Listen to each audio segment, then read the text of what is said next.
ഉണ്ടായിരുന്നു. ഞങ്ങളുടെ കല്യാണത്തിന്റെ എപ്പിസോഡ് കോമഡി സ്റ്റാർസ് സീസൺ ഫസ്റ്റില് ടീം ലാഫ്റ്റർ കേരളയിൽ നിൽക്കുന്ന എല്ലാ വ്യക്തികൾക്കും അറിയാം.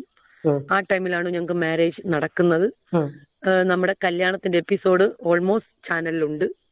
പിന്നെ ഈ നിൽക്കുന്ന ഫ്ലവേഴ്സ് ചാനലുകാർക്ക് പല ആൾക്കാർക്കും എന്നെ അറിയാം. പിന്നെ അവര് 24 അറിയാം. ഇവര് പിന്നെ ഇവളെ പൊക്കിയെടുത്ത് കൊണ്ടുവരുന്ന എന്തിനാന്ന് എനിക്കറിയില്ല. അവർക്ക് റേറ്റിംഗിന് വേണ്ടിയിട്ടായിരിക്കും. പിന്നെ ഇപ്പൊ നിലവിൽ അവളാണല്ലോ ഉള്ളത്. ഹായ് ഹലോ, എല്ലാവർക്കും പുതിയൊരു വീഡിയോയിലേക്ക് സ്വാഗതം. ഇന്ന് ജൂൺ 4 കൊല്ലം സുധിയുടെ ഡെത്ത് ആനിവേഴ്സറി ആണ്. അയാളെക്കുറിച്ച് എന്തൊക്കെ വൃത്തികേടുകൾ പറയാമോ, അത്തരത്തിൽ എത്രത്തോളം ആക്ഷേപവാക്കുകൾ പറയാമോ ഒരു മരണപ്പെട്ട വ്യക്തിയെക്കുറിച്ച്, അത്രയധികം കാര്യങ്ങൾ ഈ പറയുന്ന സോഷ്യൽ മീഡിയയിൽ ഇപ്പം പറയുന്നുകൊണ്ടിരിക്കുകയാണ്. ഇതിനൊക്കെ കാരണമായി മാറിയത് രണ്ടാമത്തെ ഭാര്യയുടെ കടന്നുവരവ്. മുഖം കാണിക്കാൻ താല്പര്യപ്പെടാത്ത, വോയിസിലൂടെ മാത്രം പല സത്യങ്ങളും വിളിച്ചു പറയാൻ തയ്യാറായി വന്ന ആ ഒരു ഭാര്യ. പക്ഷെ ആ ഭാര്യയുടെ ചില വെളിപ്പെടുത്തുകൾ എനിക്കൊരിക്കലും ഞാൻ ആരാണെന്ന് ബോധ്യപ്പെടുത്തേണ്ട കാര്യമില്ല, പേര് പറയാൻ താല്പര്യമില്ല. പക്ഷെ എൻ്റെയും സുധിയുടെയും കല്യാണം കഴിഞ്ഞ ഏത് സീസണിലാണ്, ഏത് ചാനലാണ്, ഏത് പ്രോഗ്രാമാണ് നിങ്ങൾക്ക് നോക്കിയാൽ കാണാൻ പറ്റും.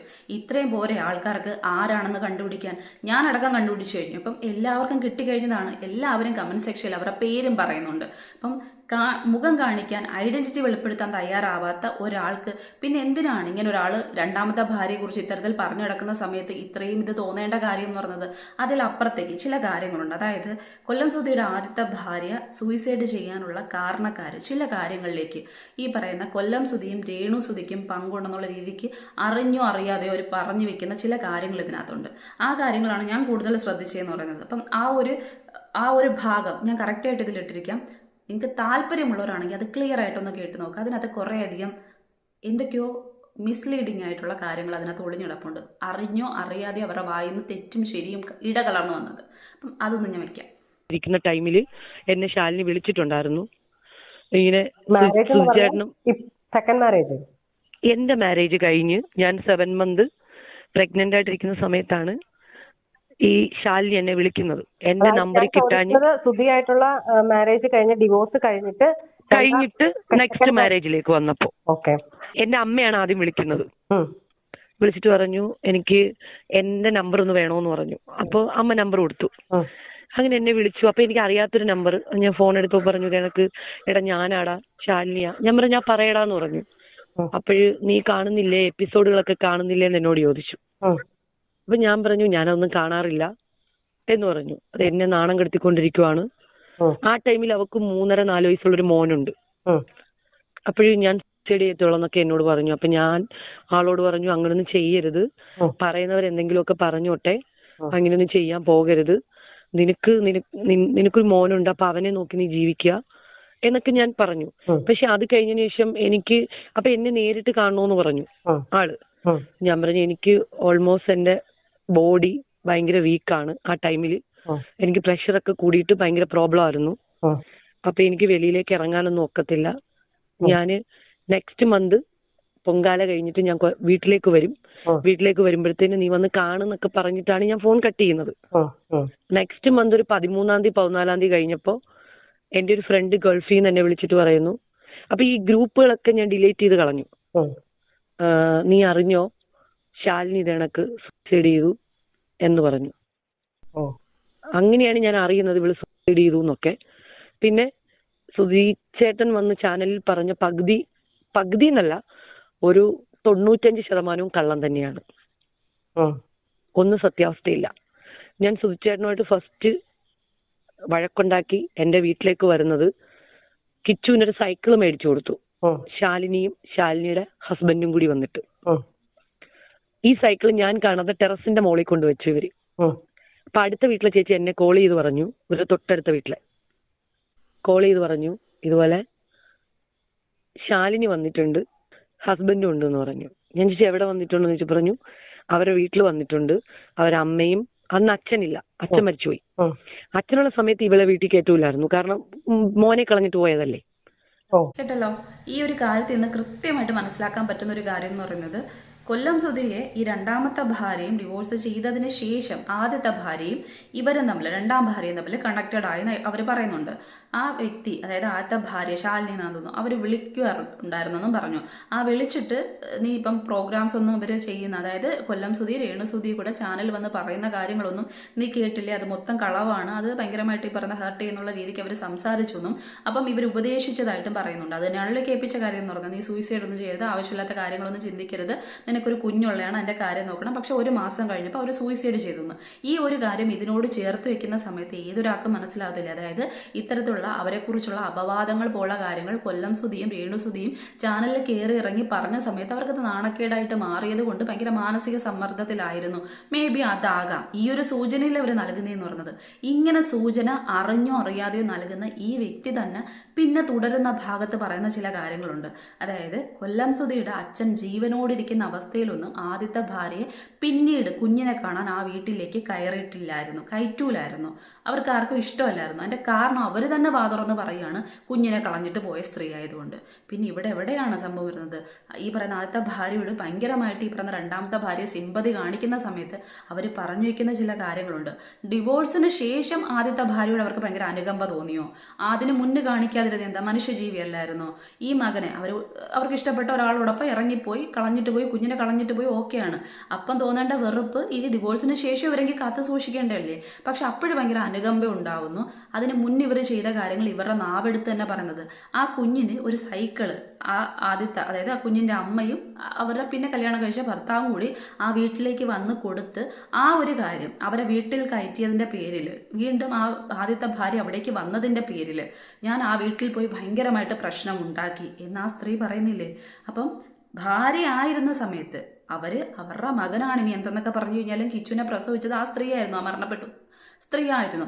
അപ്പോൾ സ്വാഭാവികമായിട്ടും അന്ന് അവരെ അംഗീകരിക്കാൻ പറ്റില്ലായിരുന്നു. അവർ വന്ന് അവരുടെ കുഞ്ഞിനൊരു സൈക്കിൾ മേടിച്ചു കൊടുത്തപ്പം അത് ഭയങ്കര പ്രശ്നമാക്കി മാറ്റിയ സ്ത്രീക്ക് ഈ ഡിവോഴ്സ് കഴിഞ്ഞിട്ട് അവരടുത്ത് കണക്റ്റഡ് ആവാൻ പറ്റുന്നുണ്ട്. അവർ പാവമായിരുന്നു എന്ന് പറയാൻ പറ്റുന്നുണ്ട്. അപ്പം അതിൻ്റെ ഒരു ഔചിത്യം എനിക്ക് മനസ്സിലാവുന്നതേ ഇല്ല. എപ്പോഴും ഒരുപോലെ തന്നെ പെരുമാറുക എന്നുള്ളതല്ലേ? നോർമലി അവർക്കത് നേരെ എടുക്കാൻ പറ്റുന്ന ഒരു കാര്യമാണ്. അവരുടെ മകനെ കാണാനാണ് വന്നത്, അത് മുളിച്ചും പാത്തും അല്ല വന്നത്. അവരുടെ ഭർത്താവിൻ്റെ കൂടെ തന്നെയാണെന്ന് വന്നത്. ഇവർ തന്നെയാണ് പറഞ്ഞു വെക്കുന്നതെന്ന് പറഞ്ഞത്. അപ്പം എന്തൊക്കെയോ കാര്യങ്ങളുണ്ട്. അതിനപ്പുറത്തേക്ക് ആങ്കർ ചോദിക്കുന്ന കാര്യമുണ്ട്, 5 വർഷം ഒന്നിച്ച് ജീവിച്ചിട്ടും നിങ്ങൾക്ക് കുഞ്ഞുങ്ങൾ അങ്ങനെ ഒരു കാര്യം ഇല്ലേ എന്ന് ചോദിക്കുന്ന സമയത്ത് ഇവർ പറഞ്ഞു വെക്കുന്ന കാര്യമുണ്ട് വളരെ ലാഘവത്തോടെ. അതിന് ഏത് സമയവും ഞങ്ങൾ തമ്മിൽ ഈ പറഞ്ഞ വഴക്കായിരുന്നു, എപ്പോഴും വഴക്ക് തന്നെയായിരുന്നു, അത് ഭയങ്കര കുടിയായിരുന്നു. ഇങ്ങനെ കുറേ കാര്യങ്ങൾ അവർ പറഞ്ഞു വെക്കുന്നുണ്ട്. നമുക്കെല്ലാവരും ഈ പറയുന്ന ഒരു ദാമ്പത്യ ജീവിതത്തിൽ കടന്നു പോയിക്കൊണ്ടിരിക്കുന്ന ആൾക്കാരാണെങ്കിൽ ഒന്ന് ആലോചിച്ച് നോക്കിയേ. 5 വർഷം മുഴുനീളം അഡ്ജസ്റ്റ്മെന്റ് ഇല്ലാതിരിക്കുന്ന ഒരു കാര്യമാണെങ്കിൽ, ജീവിതമാണെങ്കിൽ 5 വർഷം എന്തിന്? 1 വർഷം തികയുന്നതിന് മുമ്പേ നമ്മൾ ജീവിതം മടുക്കത്തില്ലേ? സ്വാഭാവികമായിട്ടും അങ്ങനെ ജീവിതത്തിനോട് മടുപ്പ് തോന്നുന്ന ഒരാൾക്ക് മറ്റൊരാൾ അതിനിടയിലേക്ക് വന്ന് കുറച്ചധികം ഈ പറയുന്ന സ്നേഹം അഭിനയിച്ച് കാണിച്ചാൽ പോലും അവർ ആ സ്നേഹത്തിലേക്ക് വീഴും. അത് സ്വാഭാവികമായിട്ടുള്ളൊരു കാര്യമാണ്. ഇവിടെ മേ ബി സംഭവിച്ചത് അതൊക്കെ ആയിരിക്കാം. എന്ന് വെച്ച് ആ ബന്ധത്തിനെ ഞാൻ ന്യായീകരിക്കുമല്ല. പക്ഷേ ഇവരുടെ ഭാഗത്ത് ആ കുടുംബ ബന്ധം നിലനിർത്തുന്നതിൽ ഒരുപാട് പാളിച്ചകൾ സംഭവിച്ചിട്ടുണ്ട്. ഇവർ തന്നെ പറഞ്ഞു വെക്കുന്ന കുറേ കാര്യങ്ങളുണ്ട്. രേണു സുധിയായിട്ട് മാത്രമല്ല പല കാര്യങ്ങളും, പല ചാറ്റുകളും അവർ കണ്ടിട്ടുണ്ട്. പക്ഷേ അതിൽ ഓവറായിട്ട് വന്ന ചാറ്റ് ഇവരുടെ ആയതുകൊണ്ടാണ് ഇത്തരത്തിൽ ഇവർ സംസാരിച്ചതെന്ന് പറയുന്നുണ്ട്. അതിനോടൊപ്പം തന്നെ ഇവർ പറഞ്ഞു വെക്കുന്ന മറ്റൊരു കാര്യമുണ്ട്. വീണ്ടും ഇയാളെ അടിച്ചിറക്കി വീട്ടിൽ നിന്ന് കുഞ്ഞിനെയും ഇയാളെയും വിട്ടതിന് ശേഷം ഇയാൾ പലവട്ടം കോംപ്രമൈസിനായിട്ട് ഇവരുടെ വീട്ടിലേക്ക് വരുമ്പോൾ ഇവർ മാറി നിൽക്കുമായിരുന്നു. ഇവർക്കറിയായിരുന്നു ഒന്ന് സംസാരിച്ചു കഴിഞ്ഞാൽ വീണ്ടും ഇവർ നേരെ ജീവിതത്തിലേക്ക് മുന്നോട്ട് പോയി അഡ്ജസ്റ്റായി പോകുമായിരുന്നെന്ന്. അപ്പോൾ അവർക്ക് ആ ജീവിതം വേണ്ടായിരുന്നു. അവർക്ക് വേണ്ടെന്നുള്ള രീതിക്ക് അവർ തള്ളിക്കളഞ്ഞാണ്. അങ്ങനെ തള്ളിക്കളഞ്ഞൊരു ജീവിതത്തിലേക്ക് ഒരിക്കലും ആ ലേബലിൽ പിന്നെ വേണ്ടെന്ന് തീരുമാനിച്ചൊരു സ്ത്രീക്ക് പിന്നെ എന്തിനാണ് ഈ പറയുന്ന കണക്ക് വീണ്ടും വന്ന് ഇത്തരത്തിലേക്ക് ഒരു ഇതിന് വരുന്നത്? അവരുടെ അടുത്ത് ഇപ്പം ഇത്തരത്തിലുള്ള അവർ തന്നെ പറഞ്ഞു വയ്ക്കുന്ന ഒരു കാര്യമുണ്ട്. പലർക്കും അറിയില്ല, സത്യം പറഞ്ഞു കഴിഞ്ഞാൽ ആദ്യത്തെ ഭാര്യയുടെ ഒരു കണക്ഷൻ അറിയത്തില്ല. ഈ ഫീൽഡിൽ നിൽക്കുന്നവർക്കൊക്കെ അറിയുന്നത് കൊല്ലം സുധിയുടെ ഭാര്യ ഇവരെന്നാണ്, രണ്ടാമത്തെ ഭാര്യ. അപ്പോൾ സ്വാഭാവികമായിട്ട് ഇവർ തന്നെ ലാസ്റ്റിൽ പറഞ്ഞു വയ്ക്കുന്ന ഒരു കാര്യമുണ്ട്, കിച്ചുവിനെ കളഞ്ഞിട്ട് പോയ അമ്മ ഇവരാണെന്നൊരു സംഭവം ഇവിടെ എല്ലാം നിൽക്കുന്നുണ്ട്, ഒരു റൂമർ നടക്കുന്നുണ്ട്. ഇതാണ് സത്യത്തിൽ ഇവരെ പ്രകോപിച്ചുകൊണ്ടിരിക്കുന്ന ഒരു കാര്യം എന്ന് പറഞ്ഞത്. കാരണം ആദ്യത്തെ ഭാര്യയെക്കുറിച്ച് അധികം ആർക്കും അങ്ങനെ അറിയില്ല. ഇവരുടെ കാര്യമാണെങ്കിൽ കാരണം ഇവർ രണ്ടുപേരും ഇവരുന്ന സ്റ്റേജ് ആർട്ടിസ്റ്റ് ആയതുകൊണ്ട്, മിമിക്രി ആർട്ടിസ്റ്റ് ആയതുകൊണ്ട് തന്നെ എല്ലാവർക്കും അറിയുന്നൊരു കാര്യമാണ്. പറയുകയാണ്. അപ്പോൾ സ്വാഭാവികമായിട്ടും ഈ കഥ അറിയാം, അതായത് ഇവർ ഈ പറയുന്ന ചാനലെല്ലാം കയറി പറയുന്നത് ആദ്യത്തെ ഭാര്യ കുഞ്ഞിനെയും കളഞ്ഞ് എന്നെയും കളഞ്ഞിട്ട് പോയതൊരു സംഭവം ഇവരെല്ലായിടത്തും പറഞ്ഞിട്ടുണ്ട്. അപ്പം ഇവർക്കൊക്കെ അറിയുന്നത് ഇവർ ഭാര്യ ആയിരുന്നു എന്നുള്ള കാര്യമാണ്. മേ ബി ഇതായിരിക്കും ഇവരെ പ്രൊവോക്ക് ചെയ്യുന്ന കാര്യം എന്ന് പറയുന്നത്. അതിലപ്പുറത്തേക്ക് ഈ പറഞ്ഞ ചേച്ചി, അതെനിക്ക് അങ്ങ് ഇഷ്ടപ്പെട്ടു. ആ കാട്ടിൽ മേക്കരി അമ്പലത്തിൽ വെച്ചിട്ട് പ്രാർത്ഥിക്കാൻ പരിപാടി ആവട്ടെ എന്തോ സംഭവം ആവട്ടെ, പക്ഷെ ദൈവസന്നിധിയൊക്കെ എൻ്റെ അടുത്ത് വരുന്നില്ലേ. ആ സമയത്ത് ഈ പറയുന്ന ഇവരുടെ ആദ്യത്തെ ഭാര്യയെ അല്ലെങ്കിൽ രണ്ടാമത്തെ ഭാര്യയുടെ ഫോട്ടോ കാണിച്ച് മൂന്നാമത്തെ ഭാര്യയോട് മണ്ണിനടിയിൽ കിടക്കുന്ന ആളെ കുറിച്ചൊക്കെ ചോദിച്ച് ആ ഒരു സംഭവത്തിൽ വിവാദം ഉണ്ടാക്കിയിട്ട് അത് പോയി രണ്ടാമത്തെ ഭാര്യയോട് പറഞ്ഞ് ഇത്രയും കുഴപ്പമുണ്ടാക്കിയ ആ ചേച്ചിയെ നമിക്കണം. സത്യം പറഞ്ഞു കഴിഞ്ഞാൽ ഇതിനെ പച്ച മലയാളത്തിൽ പറയാൻ നുണച്ചി എന്നാണ്. ഇവിടെ പറയുന്നത് അവിടെ പറയാം, അവിടെ പറയുന്നത് ഇവിടെ പറയാം, തമ്മിലായിട്ട് നടത്തിപ്പിക്കുക. ആ ഒറ്റ ചേച്ചിയെ കാരണമല്ലേ ഇവരിപ്പോൾ പബ്ലിക്കായിട്ട് വന്നിരുന്ന് മുഖം കാണിക്കാതെ ഈ പറയുന്ന ആൾക്കാരിലേക്ക് എത്തിക്കുന്നത്. ഇവർക്കറിയത്തില്ല സോഷ്യൽ മീഡിയയിൽ ഇതുപോലുള്ള കാര്യങ്ങൾ, പ്രത്യേകിച്ച് ഇവർ തന്നെ പറയുന്നുണ്ട് ഇപ്പോൾ രേണുസുതി മതിയല്ലോ, അവളാണല്ലോ തള്ളിക്കൊണ്ട് നടക്കുന്നതെന്ന്. അതിലപ്പുറത്തേക്ക് അതിൽ ചെറിയൊരു കുശുമ്പിൽ ഒരു ലാഘവം ഞാൻ കാണുന്നുണ്ട്. അതിലപ്പുറത്തേക്ക് ഇവർ പറയുന്ന കുറച്ച് കാര്യങ്ങളുണ്ട്. അതായത് ഇവളെന്തിനാണ് ഇങ്ങനെ താങ്ങിക്കൊണ്ട് നടക്കുന്നത്? പല ചാനൽസിലും അറിയാം ഞാനാണ് അയാളുടെ ഭാര്യ എന്നുള്ള കാര്യങ്ങളൊക്കെ അറിയാവുന്ന കാര്യമാണ്, ഇവരുടെ കാര്യങ്ങളൊക്കെ അറിയാം. പിന്നെ എന്തിന് ഇവരെ കൊണ്ട് നടക്കുന്നതെന്നൊക്കെ ചോദിക്കുന്ന സമയത്ത് അതിനകത്തൊരു കാര്യമുണ്ട്. അതായത് മുൻ ഭാര്യ, രണ്ടാം ഭാര്യയായിട്ടുള്ള എനിക്ക് കിട്ടാത്ത പരിഗണനയുടെ ഒരു സംഭവം അതിനകത്ത് സത്യത്തിൽ പറഞ്ഞു വയ്ക്കുമ്പോൾ ഒരു വിഷമമാണ് അതിൽ കാണിക്കുന്നതെന്ന് പറയുന്നത്. അല്ലെങ്കിൽ പിന്നെ ഇത്രയും ബോധേഡാവുന്ന കാര്യം എന്തിനാണ്? ഇതിനെക്കുറിച്ചൊക്കെ രേണുസുതി ഫേമസ് ആവുന്നു, അത് നെഗറ്റീവായിട്ടായാലും പോസിറ്റീവായിട്ട് ഇവരെന്തിനാണ് അത് പറയുന്നത്, സോഷ്യൽ മീഡിയ കൊണ്ടാടുന്നു എന്നൊക്കെ പറയുന്നത്. പിന്നെ ലാസ്റ്റ് പറഞ്ഞു വെച്ച വാചകം അത് ഭയങ്കര ബോറായിട്ട് എനിക്ക് തോന്നിയൊരു കാര്യം. കാരണം ഇന്ന് അവൾ ജീവിക്കുന്ന ജീവിതം അല്ലെങ്കിൽ ജീവിച്ച ജീവിതം എന്ന് പറയുന്നത് എൻ്റെ ഔദാര്യമാണെന്ന്. അതെങ്ങനെ ഔദാര്യമായിട്ട് മാറും? കൊല്ലം സുധിയും രണ്ടാമത്തെ ഭാര്യയും തമ്മിൽ പ്രശ്നങ്ങളുണ്ടായിരുന്നു. സ്വാഭാവികമായിട്ട് പിരിഞ്ഞതിന് ശേഷം വേറെ ആരെയും കല്യാണം കഴിക്കാതെ അവരുടെ ജീവിതം പോയി കുട്ടിച്ചോറായിട്ട് അവർ ഒറ്റയ്ക്ക് താമസിക്കുന്ന സമയത്ത് ഈ പറഞ്ഞ കൊല്ലം സുധി പോയി ഇവരെ കെട്ടി കഴിയുകയാണെന്നെങ്കിൽ വേണമെങ്കിൽ പറയാം ഞാനൊന്നിനും വരാതെ ഔദാര്യത്തിൽ കഴിയുന്നതെന്ന്. അതല്ലല്ലോ, സ്വന്തം ജീവിതവും സുഖവും നോക്കി അവർ പോയി വേറെ കല്യാണം കഴിച്ചില്ലേ. എല്ലാ ആൾക്കാരും ഇത് തന്നെ ചെയ്തുകൊണ്ടിരിക്കുന്നത്. ഇപ്പം എന്താ, കൊല്ലസുധിയുടെ ആദ്യത്തെ ഭാര്യ മരിച്ചു, അവരുടെ ഭർത്താവ് വേറെ കെട്ടി. അപ്പോൾ സ്വാഭാവികമായിട്ടും ഇങ്ങനെ ആണായാലും പെണ്ണായാലും എത്ര സ്നേഹിച്ചു എന്ന് പറഞ്ഞു കഴിഞ്ഞാലും ഭർത്താവായാലും ഭാര്യയായാലും മരണപ്പെട്ടതിന് ശേഷം കുറച്ചു കാലം ചിലപ്പോൾ അതിൻ്റെ ഒരു വേദനയിൽ അവർ മുന്നോട്ട് പോകും. കുറച്ച് കഴിയുമ്പോഴത്തേക്ക് നമുക്ക് ചുറ്റും ബാക്കി ആരും കാണത്തില്ല. സ്വാഭാവികമായിട്ട് നമുക്കറിയാം ഒരു ഈ ജീവിതത്തിൽ സത്യം പറഞ്ഞു കഴിഞ്ഞാൽ ഒരാണിനോടൊപ്പം എപ്പോഴും ഉണ്ടാവുന്ന പെണ്ണെന്ന് പറയുന്നതും പെണ്ണിനോടൊപ്പം അവസാനം വരെ ഉണ്ടാവുന്ന ആണെന്ന് പറയുന്ന ബന്ധങ്ങൾ ഭാര്യ ഭർത്തൃ ബന്ധങ്ങൾ മാത്രമാണ്. അതിൽ അമ്മ അച്ഛനൊന്നും അവസാനം വരെ കാണില്ലെന്ന് നമുക്ക് വയസ്സിൻ്റെ കാര്യങ്ങളൊക്കെ വെച്ച് ഏകദേശം അറിയുന്നൊരു കാര്യമാണ്.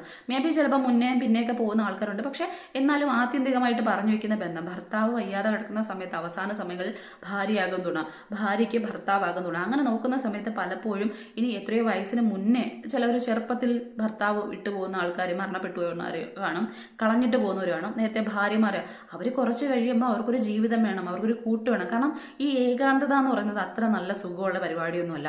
അപ്പോൾ സ്വാഭാവികമായിട്ട് നമ്മുടെ കാര്യങ്ങൾ പങ്കുവയ്ക്കാൻ വേണ്ടിയിട്ട് നമ്മുടെ പല ഈ പറയുന്ന നമുക്കൊരു താങ്ങ് വേണം. അങ്ങനെ എല്ലാവരും അങ്ങനെ ഒരു ജീവിതത്തിലേക്ക് പോയാൽ അതിനെ എന്തിനാണ് വെറുതെ തെറ്റ് പറയുന്നത്? അതല്ലാതെ അറിഞ്ഞു വെച്ചൊരു ബന്ധത്തിനോടൊപ്പം പല ബന്ധങ്ങളിലേക്ക് ചേക്കേറുന്നത് അത് വേറെ സൂക്കേടാണ്. ഇതങ്ങനല്ലല്ലോ സംഭവിക്കുന്നതെന്ന് പറയുന്നത്. അപ്പോൾ സ്വാഭാവികമായിട്ട് ഇപ്പം രേണുസുതി എന്ന് പറയുന്ന വ്യക്തി ഇത്രയും അത് നെഗറ്റീവിലി ആയാലും പോസിറ്റീവിലി ആയാലും അവരെന്ന് പറയുന്നത് സത്യത്തിൽ സോഷ്യൽ മീഡിയ ഭരിച്ചുകൊണ്ടിരിക്കുക എന്ന് തന്നെ പറയണം. കാരണം അവർ ഒരു സംഭവം വന്നു കഴിഞ്ഞാൽ എല്ലാവരും അത് കാണും, വൃത്തികേട് പറയാനായിട്ടായാലും അവർ കാണും. ഞാൻ അവരുടെ ഇന്നത്തെ ഒരു വീഡിയോ കണ്ടിട്ടുണ്ട്. മേ ബി ഇന്ന് ഈ പറയുന്ന കൊല്ലം സുധി മരിച്ച ആ ദിവസമായി കണക്റ്റഡ് ആയതുകൊണ്ടായിരിക്കും ആ മരിച്ച ദിവസത്തെ വീഡിയോ റെക്കമെൻഡായിട്ട് വന്നിട്ടുണ്ടായിരുന്നു. അത് കണ്ട സമയത്ത് രേണുസുതി കരയുവാണ്, ഭയങ്കര വാവിട്ട് കരയുവാണ്. പക്ഷെ അവർ ഭയങ്കര അതീവ സുന്ദരിയാണ്. ഇപ്പോഴത്തെ കഴിയും ഭയങ്കര സുന്ദരിയായിട്ട് എനിക്ക് തോന്നി. പക്ഷെ ഇപ്പം അവരെ ഈ പറയുന്ന കവളൊക്കെ ഒട്ടി, ശരിയാണ് പറയുന്നത്, അവരെന്തോ മുഖമൊക്കെ ഒരുമാതിരിയാണ് ശരിക്കും പറഞ്ഞു കഴിഞ്ഞാൽ. അന്ന് കാണുന്ന ഒരു സംഭവം ഇന്നില്ല എന്ന് പറയാം. പക്ഷെ അന്ന് അയാൾ കൊണ്ട് നടന്നിരുന്ന ഒരു രീതിയാവാം. ഇനി ഈ ഒരു വ്യക്തി കൊല്ലം സുധി എന്ന് പറയുന്ന വ്യക്തി മരണപ്പെട്ടു പോയൊരു വ്യക്തിയാണ്. 5 വർഷം ഈ പറയുന്ന രണ്ടാം ഭാര്യ ഒന്നിച്ച് ജീവിച്ചു എന്ന് പറയുന്നു. അങ്ങനൊരു വ്യക്തിക്ക് എങ്ങനെയാണ് ഇത്രയും വൃത്തികെട്ട രീതിക്ക് സോഷ്യൽ മീഡിയയിൽ വന്ന് ഇത്രയും വലിച്ചു കീറി പറയാനുള്ള ചങ്കൂറ്റം ഉണ്ടാവുന്നതെന്ന് മാത്രം എനിക്ക് മനസ്സിലാവുന്നില്ല.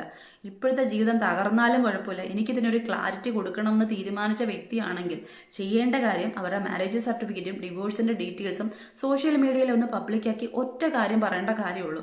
അതോടെ ആ പ്രശ്നം തീർന്നു. ലീഗലി വൈഫായിരുന്നു അല്ലെങ്കിൽ അത് ഡിവോഴ്സ് ആയെന്നാണ്. അതിലപ്പുറത്തേക്ക് മുഖം കാണിക്കാതെ അയാളെക്കുറിച്ച്, ആദ്യത്തെ ഭാര്യയെക്കുറിച്ച്, ഇപ്പോഴത്തെ ഭാര്യയെക്കുറിച്ച് ഇങ്ങനെ കുറേ കഥകൾ പറഞ്ഞ് ആ മരണപ്പെട്ടു പോയ ഒരാളെ, മനുഷ്യരാകുമ്പോൾ തെറ്റും ശരിയും ഒരുപാട് കാര്യങ്ങൾ ചെയ്യും, കൂറയായ കാര്യങ്ങളൊക്കെ ചെയ്യും, നമുക്കറിയാം. അത്രയും വൃത്തികേടുകൾ ചെയ്യുന്ന ഒരുപാട് പേര് കാണും. പക്ഷേ കൂടെ ജീവിച്ചൊരു ഭാര്യയ്ക്ക് 5 വർഷം ജീവിച്ചതിൽ സത്യസന്ധത ഉണ്ടെങ്കിൽ മരണപ്പെട്ടു പോയതല്ലേ, മരണത്തിന് അല്ലെങ്കിൽ ആ ഒരു ആനിവേഴ്സറിക്ക് അടുത്ത് വരുന്ന സമയത്ത് ഇത്രയും മോശമായിട്ട് ഒരാളെ പറയാൻ കഴിയുമെങ്കിൽ അതിൽ സ്നേഹത്തിൻ്റെ അംശം ഉണ്ടായിരുന്നെന്ന് എനിക്കൊരിക്കലും തോന്നുന്നൊരു കാര്യമല്ല. അതിലപ്പുറത്തേക്ക് ഇവർ പറഞ്ഞൊരു വെച്ച കാര്യം, ഇയാളെ കല്യാണം കഴിക്കുന്ന സമയത്ത് അവർ വളരെ ചെറുപ്പമായിരുന്നു, ഇവർ തന്നെയാണ് അങ്ങോട്ട് കയറി കല്യാണം കഴിക്കുന്നതിൻ്റെ കാര്യം പറഞ്ഞു, അന്ന് അവിടെ റൂംമേഴ്സ് ഉണ്ടായിരുന്നു പറഞ്ഞു. കലാകാരന്മാരാകുമ്പം എവിടെ പോയാലും ഇത്തരത്തിലുള്ള ബന്ധങ്ങളെക്കുറിച്ച് നല്ലവരും കാണും, അല്ലാത്ത രീതിക്ക് എല്ലാ ബന്ധങ്ങളിലേക്ക് പോകുന്ന ആൾക്കാരും കാണും. മേ ബി ചിലപ്പോൾ നമുക്ക് ഇങ്ങനെയും ചിന്തിച്ചൂടെ, കൊല്ലം സുധിയുടെ ആദ്യത്തെ ജീവിതം പരാജയമായിരുന്നു, അവർക്ക് ഇഷ്ടപ്പെട്ട മറ്റൊരാളോടൊപ്പം പോയി. സ്വാഭാവികമായിട്ടും നമ്മൾ പറയത്തില്ലേ, ഈ ചൂടുവെള്ളത്തിൽ വീണ ഈച്ച പച്ചവെള്ളം കണ്ടാലും പിന്നെ പേടിക്കുമെന്നൊക്കെ, പൂച്ചാണ്ടൊക്കെ പേടിക്കുന്നതില്ലേ, അതേ സിറ്റുവേഷനിൽ രണ്ടാമതൊരു കല്യാണത്തിലേക്ക് വരുന്നു. രണ്ടാമത്തെ കല്യാണവും ഈ പറയുന്ന അവർ തന്നെ പറഞ്ഞു ഫുള്ള് വഴക്കും അടിയായിരുന്നെന്ന്. അതിൻ്റേതായിട്ടുള്ള എല്ലാ പ്രശ്നവും അയാളിലേക്ക് കാണാം. അതിനുശേഷമാണ് ഈ പറഞ്ഞ രേണുസുതി കടന്നു വരുന്നത് ഈ ഒരു പ്രശ്നത്തിനിടയ്ക്ക്. അപ്പം അതുവരെ കിട്ടാതിരുന്ന സ്വസ്ഥതയോ സമാധാനമോ മേ ബി ഈ സ്ത്രീ എന്ന് കിട്ടിയിട്ടുണ്ടായിരിക്കും. അതുകൊണ്ടായിരിക്കാം എല്ലാ സ്റ്റേജുകളിലും ആ സ്ത്രീയെയും ആ മകനെയും അയാൾ എല്ലാ സ്ഥലത്തും കൂടെ കൂട്ടിയത്. അത് നിങ്ങൾക്കും കാണാൻ പറ്റുന്ന ഒരു കാര്യമായിരിക്കും. പിന്നെ കണ്ട വീഡിയോ എല്ലാം എങ്ങനെയാണ്. പിന്നെ കുറേ കാര്യങ്ങളൊക്കെ പറയുന്നുണ്ട്. ഞാനിതിൽ പറഞ്ഞു വയ്ക്കാൻ നോക്കുന്നത് ഈ പറയുന്ന കൊല്ലം സുധിയെയോ രേണുസുതിയെ വെള്ളപൂശാൻ ശ്രമിക്കുന്ന ഒരു കാര്യമൊന്നുമല്ല. പക്ഷെ അതിലപ്പുറത്തേക്ക് അവർക്കൊരു മകനുണ്ട്. ആദ്യത്തെ ഭാര്യ മരിച്ചുപോയി, അതിലുള്ളതാണ് ഈ പറയുന്ന കിച്ചു. അച്ഛനും മരിച്ചുപോയി. ഇതിനിടയിൽ ഇപ്പം നിൽക്കുന്നത് രണ്ടാം ഭാര്യയും മൂന്നാം ഭാര്യയാണ്. ഇവരുമായിട്ട് യാതൊരു രക്തബന്ധവും കിച്ചുവിനില്ല. പക്ഷെ ആ കുഞ്ഞിൻ്റെ അച്ഛനെക്കുറിച്ചാണ് ഈ രണ്ടാം ഭാര്യ വന്ന് ഇത്രയും രീതിക്ക് മോശമായിട്ട് സംസാരിക്കുന്നത്. അവർക്ക് ഒരു മകനുണ്ടെന്ന് പറയുന്നു, ആ മകനെക്കുറിച്ച് വൃത്തികേടുകൾ കേൾക്കരുതെന്ന് പറയുന്നു. അപ്പം ഇതും ഒരു മകനല്ലേ? ആ മകനൊരു സൈക്കിള് മേടിച്ച് കൊടുത്തതിൻ്റെ പേരിൽ അന്ന് അത്രയും പ്രശ്നം ഉണ്ടാക്കിയ അമ്മയാണ്. അപ്പം ഏകദേശ സ്വഭാവത്തിൻ്റെ രീതി മനസ്സിലാക്കാൻ പറ്റും. സ്വന്തം മകന് ഒരു വൃത്തികേടും കേൾക്കേണ്ടെന്ന് തീരുമാനിക്കുന്ന സ്ത്രീക്ക് ഈ മകനെയും പരിഗണിച്ചൂടെ?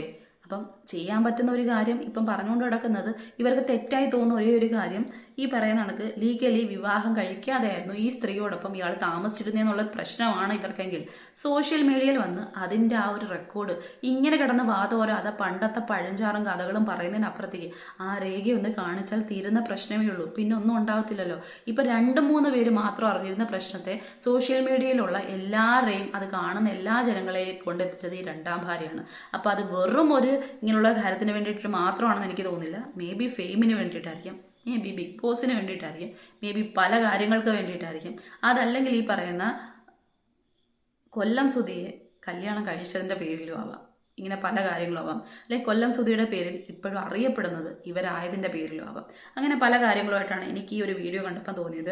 ചിലർക്ക് ചിലപ്പം ഈ രേണുസുധി ഇഷ്ടമില്ലാത്ത കുറച്ച് ആൾക്കാരുണ്ട്. അവർ ചിലപ്പോൾ തെറി വിളിക്കുക. ഞാൻ പറഞ്ഞു, രേണുസുധിയുടെ ഒരു ആംഗിളിലോ വ്യൂ പോയിന്റിലോ അല്ല ഞാനിത് നോക്കിയിരിക്കുന്നത്. ഞാൻ ഈ രണ്ടാം ഭാര്യ പറഞ്ഞ കുറേയധികം കാര്യങ്ങൾ നിങ്ങൾ ശ്രദ്ധിച്ചാൽ നിങ്ങൾക്ക് മനസ്സിലാവുന്ന കാര്യങ്ങളാണ്. പിന്നെ ചീത്ത വിളിച്ചു, പക്ഷേ സഭ്യമായിട്ടുള്ള ഭാഷയിൽ മാത്രം പറയാം.